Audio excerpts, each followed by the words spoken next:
El viento atravesaba mi chaqueta como pequeñas cuchillas y la lluvia caía con una insistencia que parecía personal, como si me persiguiera a propósito aquella mañana. Todavía estaba oscuro cuando bajé del autobús, a media milla del edificio de oficinas en Portland donde trabajaba como conserje. Cada paso hundía mis tenis en los charcos, empapándolos hasta dejarme los pies helados, y el aire olía a metal y asfalto mojado en aquella zona industrial. Me repetía una y otra vez que valía la pena, que tenía que valer la pena. Yo no debería estar aquí, no a esta altura de mi vida. De niña soñaba con ser alguien más, tal vez maestra, tal vez chef, pero la vida siempre tuvo otros planes para mí. Y en lugar de un aula o una cocina, lo que sujetaba cada día era un carrito de limpieza desgastado y un par de guantes que olían a cloro. Aún así, no podía quejarme demasiado. El salario era estable, las horas tranquilas, y para una madre soltera sin nadie en quien apoyarse, aquello era lo más parecido a la estabilidad que conocía. El edificio se erguía frente a mí, frío, todo vidrio y acero, imponente en la penumbra. Tecleé el código de acceso en la entrada de servicio y entré al silencio. No había charlas, ni cafeteras zumbando, solo el eco de mis propios pasos resonando en los pasillos. Siempre prefería esa calma. No había miradas curiosas, ni saludos a medias de empleados que creían que los conserjes éramos invisibles, o peor, una molestia. No era mi primer trabajo de limpieza. Recordaba cuando trabajaba en un centro comercial, fregando el mismo piso una y otra vez, solo para que alguien pasara con zapatos llenos de lodo como si no me viera. Algunos incluso tiraban basura a propósito, riéndose como si yo fuera parte del mobiliario. Volví a casa con los brazos adoloridos y una sonrisa fingida para mi hija, porque Emily no necesitaba saber lo cruel que podía ser el mundo. Pensar en ella me calentaba el corazón incluso en las mañanas más frías. Emily tenía 10 años. Era de las mejores de su clase y mostraba una curiosidad infinita por todo. Le gustaba ayudarme en casa, doblando la ropa en montones torcidos o revolviendo la mezcla para panqueques con una concentración solemne, como si fuera ciencia espacial. Ella era la razón por la que me levantaba a las 4:30 cada mañana. La razón por la que arrastraba mi cuerpo bajo la lluvia y el frío, porque se merecía algo mejor que lo que yo tuve al crecer. Yo nunca había tenido a nadie. No había madre a quien llamar para pedir consejo, ni padre en quien apoyarme. Mis recuerdos más tempranos eran fragmentados, como rollos de película rotos. Rostro sin nombre, una voz masculina cálida pero distante entregándome un collar en forma de pequeña llave de plata, y luego nada. Solo años de saltar de hogar en hogar de acogida, aprendiendo desde temprano a no encariñarme demasiado. A los 18, me dieron la llave barata de un apartamento y un folleto con oportunidades para jóvenes que salían del sistema de cuidado. Eso fue todo. Sin familia, sin historia, solo yo. Y aquel colgante, el mismo que aún descansaba sobre mi clavícula. Nunca me lo quitaba. Era lo único que conservaba de un pasado borroso, aunque ni siquiera sabía por qué lo aferraba tanto. Quizá porque demostraba que, al menos en algún momento, alguien me había cuidado, o había fingido hacerlo. Eran las 5:20 de la mañana. Tenía 40 minutos antes de que los empleados comenzaran a llegar con café de cafeterías caras y tabletas relucientes en la mano. Apreté el mango del trapeador y comencé a trabajar. Agua, jabón, fregar, repetir. Algunas mañanas me parecía que el piso brillaba más que mi propio futuro, pero no podía darme el lujo de pensar de esa forma. Emily necesitaba que yo siguiera adelante. Y por ella lo haría. Incluso en mañanas como esa, cuando el viento parecía castigo y mis huesos dolían por el frío, me decía a mí misma, solo aguanta una hora más, un día más, un sueldo más. Porque mientras siguiera en movimiento, Emily nunca sabría lo que significaba estar verdaderamente sola. Mis recuerdos de la infancia nunca fueron claros. Eran como escenas borrosas de una película mal grabada, fragmentos inconexos, voces que se apagaban antes de terminar una frase, lugares que nunca pude ubicar en el mapa de mi memoria. El más nítido de todos, el que siempre volvía a mí en sueños, era una estación de tren. Recuerdo el olor a hierro y aceite, el frío del concreto bajo mis zapatos demasiado grandes, y sobre todo, la sensación de miedo que me paralizaba. En medio de esa confusión, había una voz masculina, cálida pero lejana, que me decía al oído, «Sé valiente».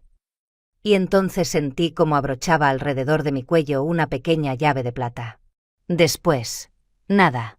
como si alguien hubiera presionado el botón de pausa en mi vida y la hubiera reiniciado en otro lugar completamente distinto. Años más tarde me dijeron la palabra que marcaría mi historia: abandonada. Así lo describían en los informes. Una niña sin nombre, dejada en una estación sin nota ni explicación, solo murmurando entre lágrimas la palabra Grace mientras apretaba un collar demasiado grande para su cuello. Esa palabra, repetida una y otra vez, terminó convirtiéndose en mi nombre: Grace. Crecí dentro del sistema de acogida, moviéndome de un hogar a otro como si fuera un paquete perdido. Algunos hogares eran amables, otros fríos, la mayoría temporales.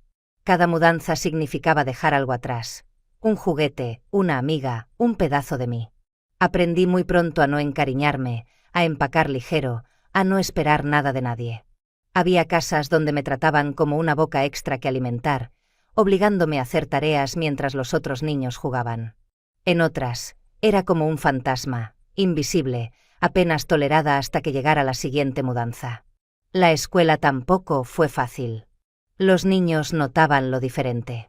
Notaban la ropa de segunda mano, los zapatos heredados, los almuerzos baratos con mantequilla de maní genérica.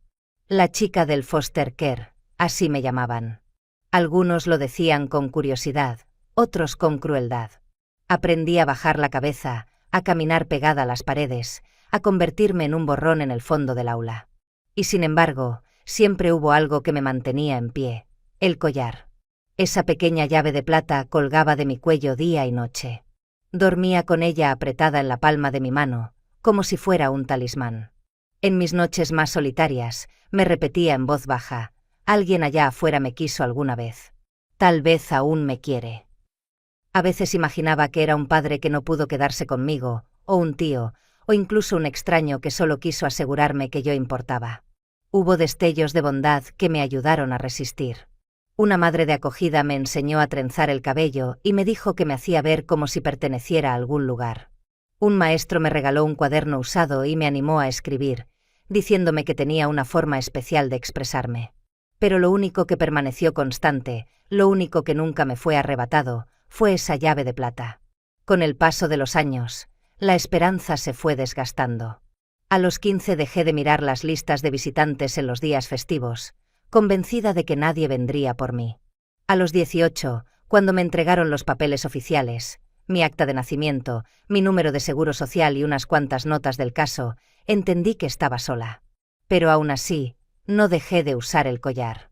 Aunque ya no sabía si representaba amor verdadero o solo una ilusión, era la única prueba tangible de que, al menos en algún momento, alguien había pensado en mí.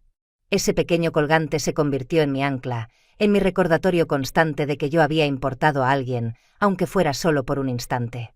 Y mientras el mundo insistía en decirme que yo no pertenecía a ninguna parte, la llave me susurraba lo contrario: que tal vez existía una puerta esperándome en algún lugar, y que algún día encontraría la cerradura que esa llave podía abrir. Cuando cumplí 18 años, el sistema me entregó una caja pequeña con documentos oficiales, una llave barata de un apartamento de una habitación y un buena suerte que sonó más como un adiós definitivo. No había despedidas emocionales, ni alguien esperándome afuera con los brazos abiertos. Solo un sobre delgado con mi acta de nacimiento, un número de seguro social y unas notas frías del caso. Aquella noche, mientras cerraba la puerta de ese apartamento vacío, entendí con brutal claridad que estaba sola en el mundo. Intenté construir una vida. Conseguí trabajos de medio tiempo limpiando departamentos, traté de inscribirme en el Community College, pero el dinero se esfumaba entre la renta, la comida y el pasaje del autobús. Había días en que sobrevivía con ramen barato y la esperanza de que el día siguiente sería más llevadero. Y en medio de esa rutina, apareció él. Se llamaba Ryan. Lo conocí en un pequeño diner cerca de mi apartamento, donde yo trabajaba de mesera para complementar los gastos. Era cliente frecuente, siempre sentado en la misma mesa junto a la ventana, pidiendo café y dejando propinas generosas. Tenía una sonrisa fácil, una mirada segura que me hacía sentir, por primera vez en mucho tiempo, que alguien realmente me veía. Una noche, cuando terminé mi turno, me pidió que me sentara con él a tomar una taza de café. Debería haber dicho que no. Sabía que no debía confiar tan rápido, pero la soledad suaviza los bordes de la prudencia. Comenzamos a salir. Ryan sabía exactamente qué decir. Hablaba de futuro, de cómo admiraba mi fuerza de voluntad, de cómo yo era diferente a las demás chicas. Y para alguien que había sido invisible casi toda su vida, escuchar que era especial resultaba intoxicante. 3 meses después, estaba embarazada. Recuerdo con claridad el instante en que se lo dije. Esperaba sorpresa, incluso miedo. Pero lo que encontré en su rostro fue algo mucho más frío. Su expresión cambió de inmediato.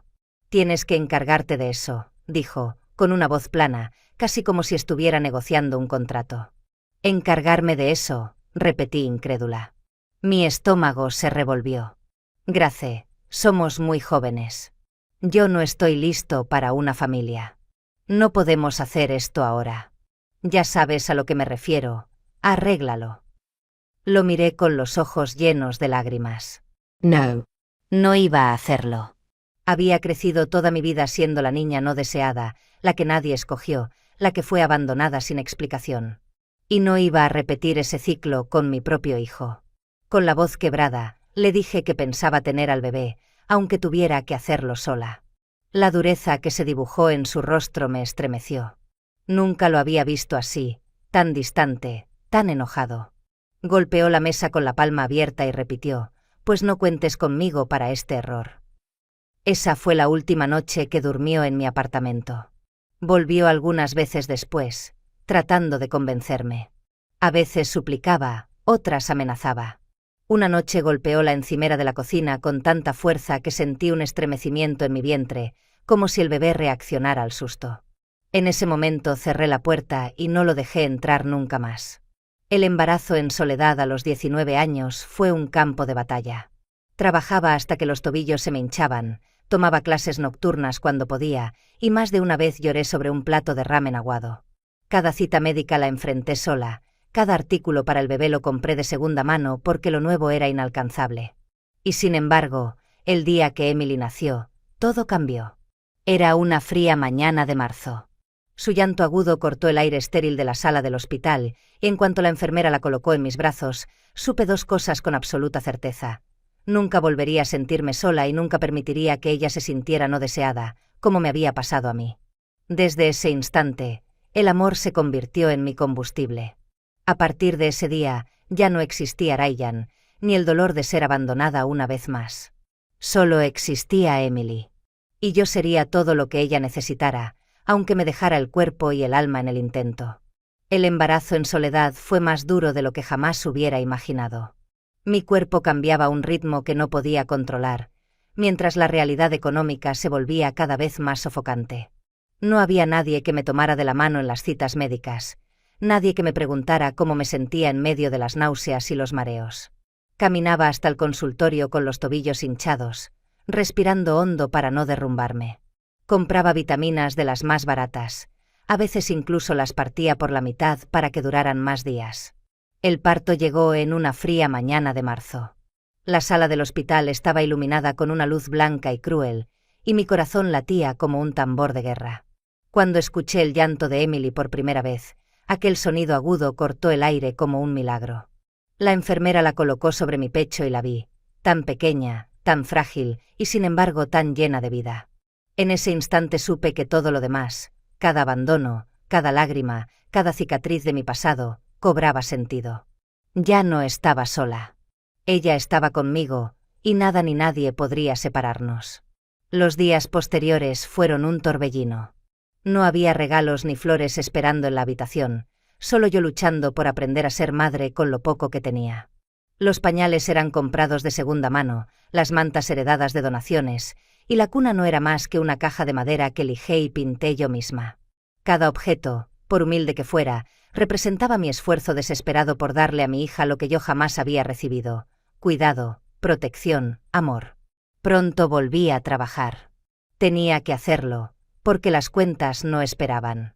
Tomaba turnos dobles limpiando oficinas, pasillos interminables que parecían no tener fin. Había noches en que mis manos sangraban de tanto fregar con productos químicos, y otras en que mis piernas temblaban al subir las escaleras hasta el apartamento. Me dejaba el cuerpo entero en cada jornada, pero al llegar a casa y ver a Emily dormir, todo ese cansancio se transformaba en algo distinto. La observaba respirar profundamente, con las manitas cerradas en puños diminutos y la boca entreabierta en un gesto de paz. Me acercaba despacio, acariciaba su cabello suave y me prometía en silencio: nunca vas a sentirte no deseada. Nunca vas a preguntarte si alguien te quiere. Yo estaré aquí siempre, aunque me cueste la vida. Esa promesa era mi motor, la chispa que me levantaba incluso cuando el agotamiento me empujaba a quedarme en el suelo. Hubo noches en las que me sentaba junto a su cuna con un plato de sopa instantánea en las manos y los ojos ardiendo por el cansancio. A veces lloraba en silencio, cuidando de no despertarla. Pero en cuanto la escuchaba suspirar o moverse, las lágrimas se secaban solas. Porque no podía mostrarle debilidad. Ella merecía una madre fuerte, una madre que no se quebrara. Emily crecía rodeada de sonrisas inventadas, pero también de amor verdadero. Aunque yo volviera con la espalda partida y los pies hinchados, me aseguraba de leerle un cuento antes de dormir, de cantarle una canción suave que la hiciera sentir segura. Yo no tuve arrullos, ni cuentos, ni canciones de cuna, pero decidí que ella sí los tendría. Mi vida se había reducido a una rutina de trabajo agotador, cuentas por pagar y noches en vela, pero al mirarla entendía que valía la pena. Emily era la prueba viviente de que mi historia no tenía que repetirse, que del abandono podía nacer amor, y que aunque yo hubiera sido invisible para el mundo, para ella sería todo. En aquel tiempo, para mí Thomas Miller no era más que un nombre escrito en los costados de los camiones de construcción que veía en la ciudad. Su logotipo aparecía en carteles publicitarios, en sitios de obra y en los folletos que yo misma limpiaba de las mesas de recepción. Lo veía como alguien que pertenecía a un mundo completamente distinto al mío: riqueza, éxito, comodidad. Jamás imaginé que su historia, tan distante de la mía, terminaría entrelazándose con la mía de una forma imposible de anticipar. Thomas había nacido en un pequeño pueblo de Oregón, hijo de un obrero de fábrica y de una maestra de escuela. Desde muy joven aprendió lo que significaba trabajar duro. Nada le fue regalado. Mientras otros adolescentes disfrutaban de fines de semana libres, él hacía turnos extras y estudiaba por las noches. Soñaba con construir algo propio, con levantar un futuro sólido ladrillo por ladrillo. Y lo consiguió. A los 20 y tantos, ya había terminado sus estudios de ingeniería y empezaba a abrirse paso en el mundo de la construcción. No era el hombre adinerado y elegante que después llegaría a ser, pero sí alguien con ambición y determinación. En esa etapa conoció a Laura, una mujer de sonrisa cálida con la que se casó siendo todavía joven.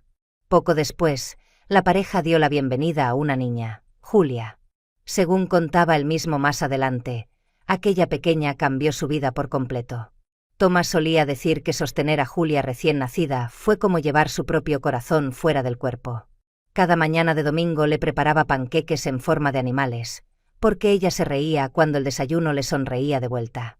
Construyó casas en los árboles, la llevó a paseos por la naturaleza y no dejaba de maravillarse con cada descubrimiento de su hija. La vida era simple, pero plena.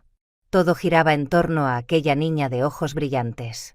Hasta que, en una tarde de primavera, la tragedia golpeó con una crueldad indescriptible. Era un día aparentemente ordinario, un paseo padre-hija en un tren turístico que recorría los bosques y llegaba a un lago cercano. Thomas recordaba cada detalle: el olor a pino, el traqueteo rítmico de los vagones, la forma en que Julia se había quedado dormida apoyada en su brazo. En un momento, él se levantó para ir al vagón comedor y traer un café. La dejó recostada en el asiento, envuelta en su chaqueta. No fueron más que unos minutos. Pero al regresar, el asiento estaba vacío. Julia ya no estaba. Al principio pensó que había caminado por el pasillo. La llamó con calma, luego con urgencia. Buscó en cada compartimento, su corazón latiendo con un terror creciente. El personal del tren detuvo todo, se organizó una búsqueda frenética. Algunos testigos dijeron haber visto a una mujer cargando a una niña cerca de la estación. Pero cuando la policía llegó, no había rastro. Ni de Julia, ni de aquella mujer, ni de nada. Los meses siguientes fueron un infierno. El rostro de Julia apareció en postes de luz, en noticieros, en cada rincón del estado.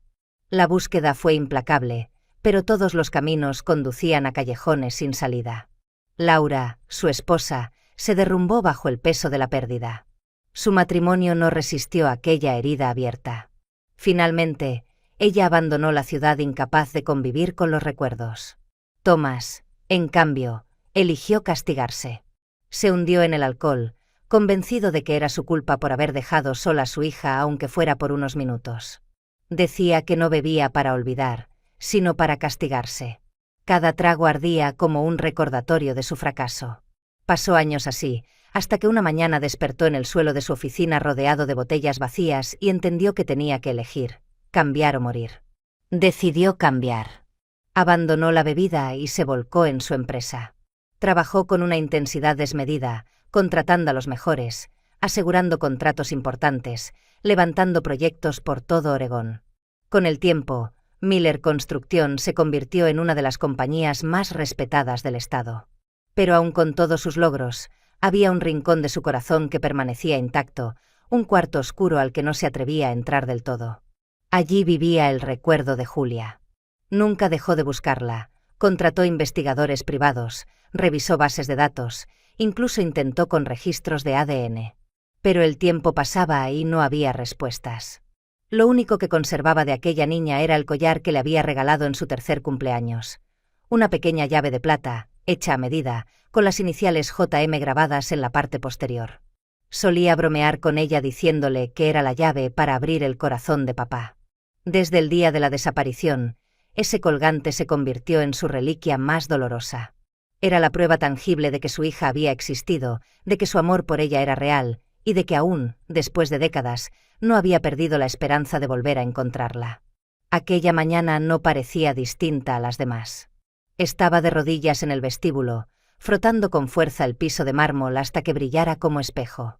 El edificio estaba en silencio, solo el zumbido lejano de la calefacción y el chirrido del trapeador acompañaban mis pensamientos.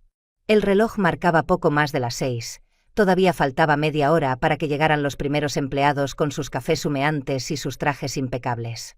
Fue entonces cuando escuché pasos. Sonaban firmes, seguros, el eco de unos zapatos lustrados que no coincidía con el andar apresurado de los guardias de seguridad. Me puse de pie de inmediato, aún con el trapeador en la mano, y lo vi entrar. Un hombre alto, con un abrigo oscuro todavía húmedo por la llovizna, se sacudía las gotas de agua antes de cruzar el vestíbulo. Lo reconocí al instante. Thomas Miller. Había visto su rostro demasiadas veces en los folletos de la empresa y en los carteles que yo misma limpiaba. Tenía esa presencia que llenaba la sala, esa seguridad de quien está acostumbrado a que todas las puertas se abran a su paso. «Buenos días», dijo con una voz grave pero cordial. «Buenos días, señor», respondí con rapidez, apretando un poco más el mango del trapeador. No estaba acostumbrada a que alguien de su nivel se dirigiera a mí. Asintió con un gesto breve y comenzó a caminar hacia los ascensores. Todo parecía rutinario, hasta que, de pronto, se detuvo en seco. Noté cómo su mirada descendía, no hacia mis ojos, sino hacia mi pecho. Me incomodé de inmediato, hasta que entendí lo que estaba observando, mi collar. La pequeña llave de plata descansaba, como siempre, sobre mi clavícula. «Ese colgante», murmuró con un tono extraño, mezcla de sorpresa y desconcierto. Instintivamente llevé los dedos a la llave, acariciando la superficie gastada por los años. «Lo he tenido desde que tengo memoria», respondí, algo a la defensiva, sin entender su repentina atención. Vi cómo su expresión cambiaba. Primero fue un sobresalto, después un dolor contenido, como si hubiera visto un fantasma. Se acercó un paso, con cautela, como si temiera asustarme. «¿Quién te lo dio?», preguntó, la voz baja, casi temblorosa. Tragué saliva. «No lo sé. Crecí en hogares de acogida. Nunca supe de dónde venía exactamente. Solo sé que lo he tenido desde niña». Su respiración se agitó apenas perceptible. Dio otro paso y señaló con un gesto leve. «¿Podrías mostrarme el reverso?». Me quedé inmóvil unos segundos. Era un simple collar, pero en aquel instante sentí que se había vuelto demasiado íntimo para compartirlo con un extraño.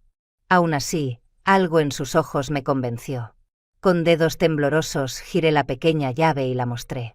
Ahí estaban, casi invisibles por el desgaste del tiempo, las iniciales grabadas JM. Yo siempre había pensado que eran un adorno cualquiera. El color se le escapó del rostro. Sus labios se entreabrieron y en un susurro apenas audible, dijo: «Esas son las iniciales de mi hija». El tiempo pareció detenerse. El zumbido del aire acondicionado desapareció, y solo escuchaba el latido frenético de mi corazón. «Debe haber algún error», contesté rápido, retrocediendo un paso. «No puede ser. Yo no conozco a mis padres. No sé de dónde vino este collar». Pero él no me escuchaba. Tenía la mirada fija en la llave, como si fuese la prueba tangible de un milagro o una maldición. Sus ojos estaban llenos de un dolor tan profundo que me helaron. «Lo siento», dijo finalmente, apartándose con dificultad, como si forzara a su cuerpo a moverse. «No quise incomodarte. Es solo que ese collar es idéntico al que le regalé a mi hija cuando cumplió 3 años». Se giró hacia el ascensor, pero antes de entrar volvió a mirarme. En su rostro había algo más que sorpresa. Había una súplica muda, un reconocimiento que no lograba entender. La puerta del ascensor se cerró tras él y yo me quedé inmóvil, con el trapeador en una mano y la otra apretando el colgante como si fuera un salvavidas. Durante el resto de mi turno, no pude dejar de tocarlo. Siempre había sentido que me unía a un pasado desconocido, pero ahora el rostro de Thomas Miller me perseguía con una mezcla imposible de reconocimiento y dolor. 2 días después de aquel encuentro extraño en el vestíbulo, lo vi de nuevo. Yo llegaba por la entrada de servicio con el cabello aún húmedo por la llovizna, cargando mi termo de café barato, cuando noté su silueta esperándome junto a la puerta. Thomas Miller, impecable como siempre, pero con una expresión que no correspondía a un hombre acostumbrado al éxito. Sus manos sujetaban un vaso de cartón, y en sus ojos había algo entre esperanza y miedo. «Grace», dijo mi nombre como si ya lo hubiera practicado 1000 veces. Me quedé inmóvil. «Señor Miller, tengo que empezar mi turno. Por favor», me interrumpió con voz suave. «Solo necesito unos minutos». Quise negarme. Todo mi instinto gritaba que aquello no era asunto mío, que debía dar media vuelta y seguir con mi vida. Pero la urgencia en su mirada me detuvo. Asentí con desgano y me apoyé contra la pared. Respiró hondo, como si estuviera a punto de cargar con un peso enorme. «Mi hija desapareció hace 26 años. Tenía 3. Ese collar es idéntico al que le mandé hacer para su cumpleaños. Con sus iniciales». Tragué saliva. «Lo lamento. De verdad. Pero yo crecí en hogares de acogida. Nadie vino a buscarme jamás. No creo que sea la persona que usted busca». Él no discutió. Solo asintió despacio, como si aceptara mis palabras, y aún así, no pudiera renunciar. «Sé que suena imposible. Pero si existe siquiera una mínima posibilidad, ¿considerarías hacerte una prueba de ADN?» Sentí que la sangre se me helaba. «¿Una prueba de ADN? No, eso es demasiado. Ni siquiera me conoce». «Lo sé», respondió con voz baja, controlada. «Pero he esperado media vida por un milagro. Y si me equivoco, te pediré perdón y no volveré a molestarte». Me crucé de brazos para protegerme. ¿Qué sentido tenía remover un pasado que siempre había sido una herida? Mi vida era frágil, pero estable. Tenía a Emily, tenía mi rutina. Abrir esa puerta significaba arriesgarme a perder la poca paz que había construido. Pero entonces pensé en ella. En su carita seria cuando en la escuela le pedían dibujar su árbol genealógico y siempre quedaban ramas vacías. En sus preguntas inocentes: «Mamá, ¿por qué no tengo abuelos? ¿Por qué no vienen a verme como los de mis amigas?». Tragué el nudo en mi garganta. Quizá ella merecía una respuesta que yo nunca tuve. «Está bien», murmuré al fin.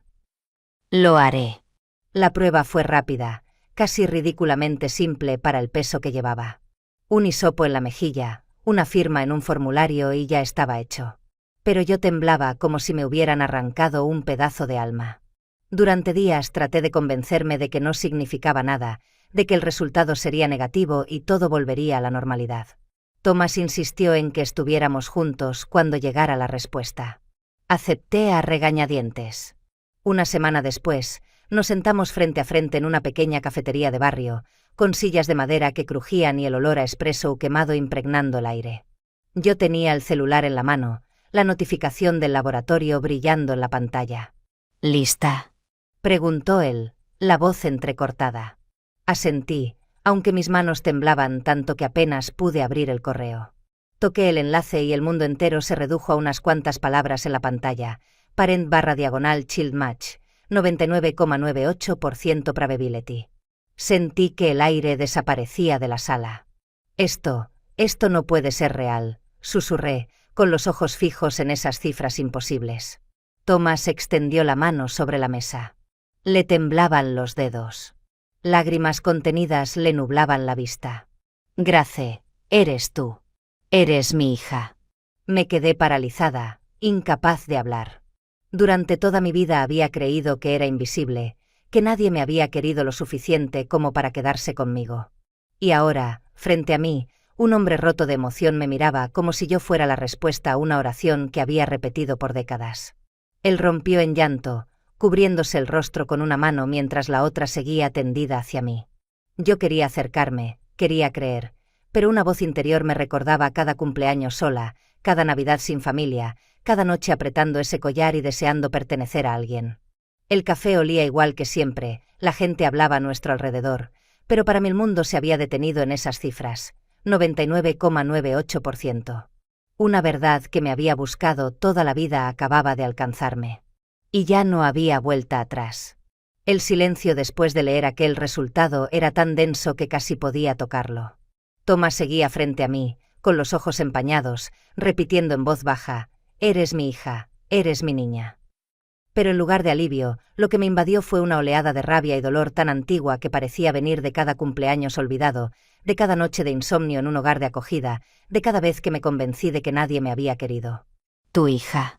Escupí las palabras con la garganta cerrada. Si de verdad era tu hija, ¿dónde estabas cuando me dejaban con desconocidos? ¿Dónde estabas cuando me acostaba hambrienta, cuando esperaba visitas que nunca llegaron? Vi cómo su rostro se contraía, como si cada palabra fuera un golpe directo. «Grace». «Dios sabe que lo intenté», respondió con voz temblorosa. «No dejé de buscarte ni un solo día. Contraté investigadores, recorrí ciudades, puse tu rostro en cada cartel. Pero quien te llevó desapareció sin dejar rastro. Era como si te hubieran borrado del mapa». Sacudí la cabeza, las lágrimas ardiéndome en los ojos. ¿Y se suponía que yo debía creer en eso? ¿Que mientras tú te hundías en tus búsquedas, yo no estaba creciendo en un infierno de hogares temporales? Yo no necesitaba investigadores, necesitaba a mi padre.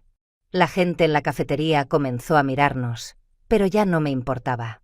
Mis palabras salían atropelladas, cargadas de todos los años en los que me había sentido invisible. Me decías que eres mi papá, pero ¿dónde estabas cuando tenía 5 años y rogaba porque alguien me recogiera de la escuela? ¿Dónde estabas cuando cumplí 10 y no tuve un pastel ni una vela que soplar? Me llevé la mano al collar con fuerza. Solo tuve esto. Un pedazo de metal que apretaba en la oscuridad, imaginando que significaba algo. Thomas se inclinó hacia adelante, la voz rota. Ese pedazo de metal fue mi manera de prometerte que siempre tendrías una parte de mí. Nunca dejé de creer que algún día volvería a encontrarte. Lo odiaba y lo necesitaba al mismo tiempo. Quería creer en él, pero mi corazón estaba blindado por cicatrices que no sanan con un resultado de laboratorio. «No sé qué hacer con todo esto», susurré, la voz quebrada. «No sé si puedo verte como algo más que un extraño que llega demasiado tarde». Él extendió la mano, pero la retiró antes de tocarme, con un gesto de humildad. «No te pido que lo aceptes hoy. No te pido que me llames padre ni que confíes de inmediato. Solo quiero que sepas que nunca me rendí. Y que si me lo permites, estaré aquí ahora». Un nudo me apretaba el pecho. Parte de mí quería abrazarlo, dejar que todo el vacío de mi vida se llenara de golpe. Pero otra parte gritaba que no podía perdonar tan fácilmente, que la niña que había sido seguía llorando dentro de mí. Me puse de pie de golpe, empujando la silla hacia atrás. «Necesito espacio», dije con dureza. «Necesito tiempo». Thomas asintió despacio, los ojos brillando de lágrimas. «Te entiendo. Tómate el tiempo que necesites. Solo, no cierres la puerta del todo». Salí de la cafetería con las manos temblando, el aire frío golpeándome el rostro como una bofetada. Caminé sin rumbo, el collar colgando de mi cuello más pesado que nunca. Por primera vez, la verdad que había deseado toda mi vida estaba frente a mí. Y en lugar de sentirme completa, me sentía desgarrada. No podía negar el resultado, ni la desesperación sincera en sus ojos. Pero tampoco podía borrar décadas de soledad. Entre el rechazo y la esperanza, me quedé atrapada en un limbo imposible de resolver en un solo día. Pasaron algunos días en los que no respondí a sus llamadas. No porque lo odiara, sino porque no sabía cómo manejar el torbellino que se había desatado dentro de mí. Cada vez que escuchaba su voz en el buzón de mensajes, mi corazón se apretaba. Parte de mí quería contestar, pero otra parte se aferraba a esa rabia que me había protegido durante tantos años. Una tarde, cuando regresaba del trabajo con las manos entumecidas por el frío, encontré a Thomas esperándome frente a mi edificio. No estaba elegante ni imponente como en los folletos de su empresa. Tenía el abrigo arrugado, las ojeras marcadas y sostenía en las manos una caja sencilla. «Lo siento por venir sin avisar», dijo con voz suave, casi temerosa. «Pero pensé que tal vez querrías ver esto». Me tendió la caja y, dudando, la acepté. Subimos juntos a mi apartamento. Emily estaba en su cuarto haciendo la tarea, así que nos sentamos en el sofá en silencio. Abrí la caja y dentro encontré un álbum de fotos. Mis dedos temblaban mientras lo abría. La primera imagen me dejó sin aliento. Una niña de ojos grandes y coletas desordenadas sonriendo frente a una torta de cumpleaños.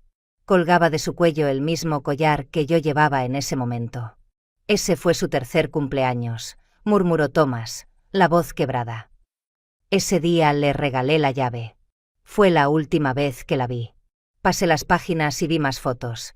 Mañanas de Navidad rodeada de juguetes, excursiones al parque, desayunos con panqueques en forma de animales. Yo estaba allí, sonriendo, siendo abrazada, amada.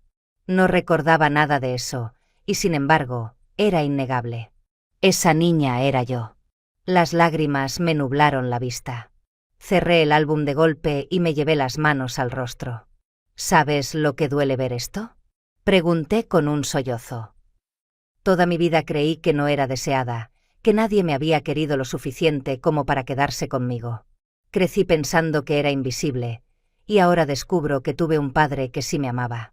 ¿Te das cuenta de lo cruel que es?». Thomas me miró con un dolor inmenso reflejado en sus ojos. «Tienes razón. Es cruel. Y tienes todo el derecho a estar enojada. Te fallé. No pude protegerte, no pude encontrarte.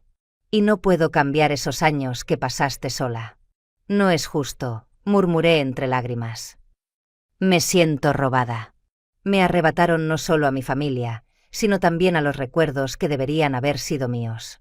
Él bajó la mirada, con las manos entrelazadas como si rezara. «No puedo devolverte el pasado, Grace.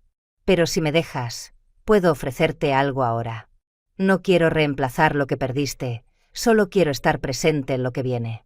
Por ti y por Emily». Escuchar el nombre de mi hija me sacudió. Mi corazón latió más fuerte. Emily, ella no sabía lo que era tener abuelos, no conocía el calor de una familia extendida. ¿Y si Thomas podía darle eso? ¿Y si podía romper el ciclo que me había marcado toda la vida?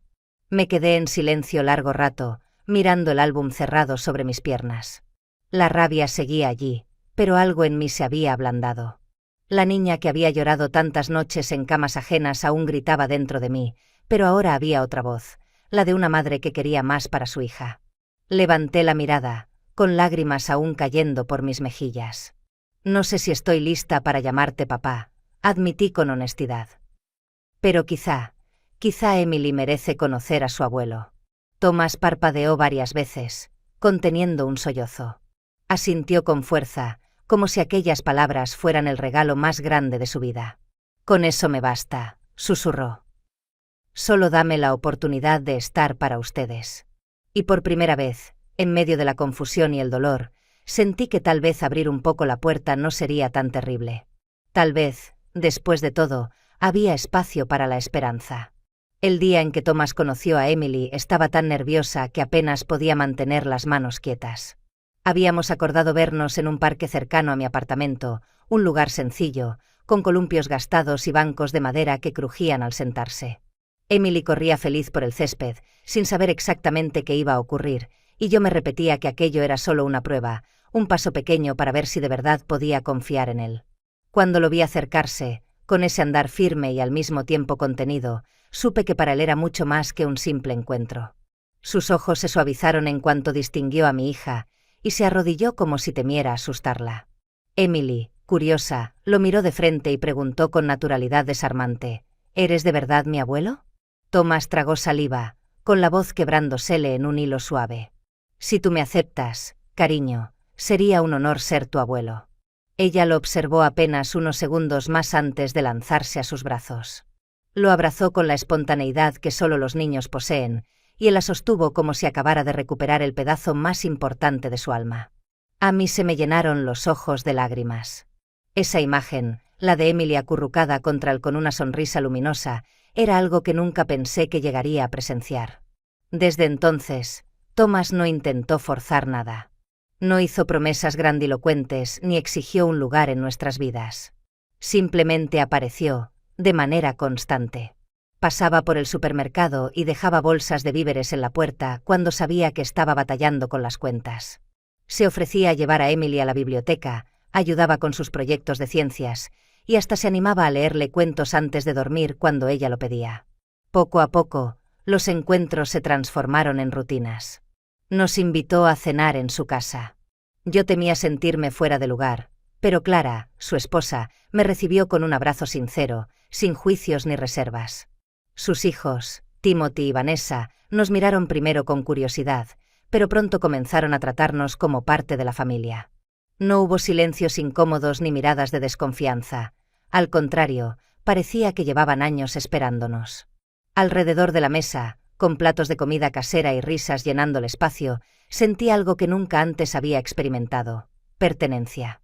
No era el lujo de la casa lo que me conmovía, sino el calor humano, esa sensación de estar incluida en un círculo que se sostenía mutuamente. Los meses pasaron, y lo que empezó como un experimento se convirtió en un lazo verdadero. Emily lo llamaba abuelo sin titubear, y cada vez que le escuchaba esa palabra, sus ojos se humedecían de gratitud. Yo seguía lidiando con mis heridas, pero ver a mi hija crecer rodeada de amor era un bálsamo que me ayudaba a sanar.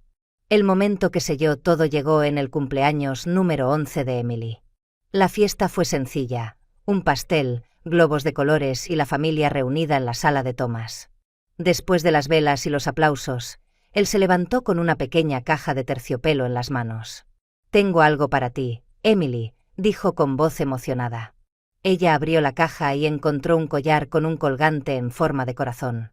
Grabados en la superficie brillaban 3 nombres: Grace, Emily y Thomas. Mi hija lo tomó entre sus dedos, sus ojos brillando de emoción.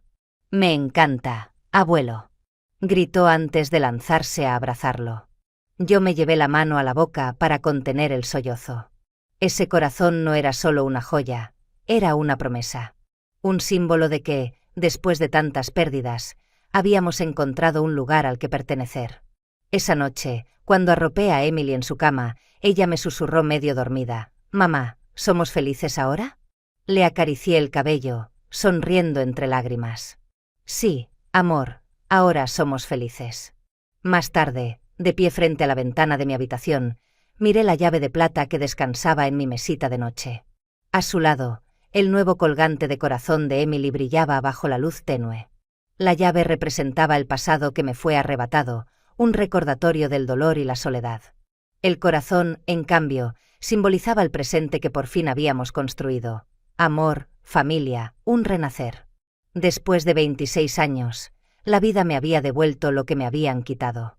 No de la manera que imaginé, no sin cicatrices, pero sí con una belleza inesperada. Porque a veces, el mayor milagro no es escapar del dolor, sino descubrir que, incluso después de perderlo todo, todavía se puede volver a empezar.